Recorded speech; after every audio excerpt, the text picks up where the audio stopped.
পাহাড়ের এই বাঁকাতেরা রাস্তায় গাড়ি চালানোর আনন্দই আলাদা। রাশি শুধু সবুজ আর সবুজ, যেন কোনো এক স্বপ্নের দেশ। এইভাবে পথ চলতে চলতে আমরা এখন পৌঁছালাম লাভার্স ভিউ পয়েন্টে। কত সুন্দর জায়গাটা তোমরা শুধু দেখো। এখানে আসলে মনটা একদম শান্ত হয়ে যায়, তাই না? মেঘের ভেতর দিয়ে গাড়ি চালিয়ে আমরা পৌঁছে গেলাম পাহাড়ি গ্রামে। আর এই ভালোবাসার প্রতীক প্রার্থনা পতাকাগুলো দেখুন। এখন আমরা এসে পৌঁছালাম পেশক টি গার্ডেন। অপরূপ সাজানো গোছানো এই টি গার্ডেনটা, এত সুন্দর জায়গা, মানে এই প্রথম এত ভালো সাজানো চা বাগান দেখলাম। রুহি এখন ব্যস্ত চা পাতা তুলতে।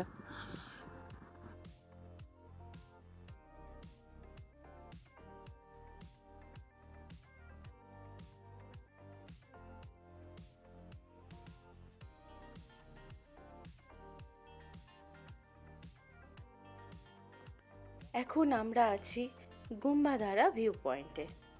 এখান থেকে কাঞ্চনজঙ্ঘার সম্পূর্ণ রেঞ্জটি খুব সুন্দরভাবে দেখা যায়। তৎসহ পাশের পাহাড়টিতে একটি মন্দিরও রয়েছে।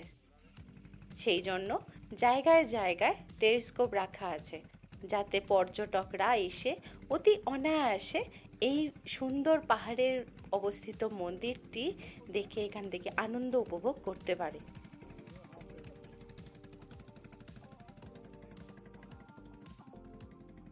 পর্যটকদের এই সুন্দর দৃশ্য উপভোগ করার জন্য মাথাপিছু 100 টাকা করে ধার্য রয়েছে।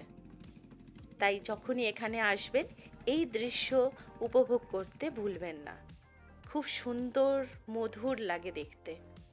সবাই ভালো থাকবেন। আজ তাহলে এই পর্যন্তই। দেখা হচ্ছে নেক্সট ভিডিওতে। ততক্ষণ পর্যন্ত লাইক, কমেন্ট অ্যান্ড শেয়ার দর্শক বন্ধুদের কাছে পৌঁছতে সহযোগিতা করুন।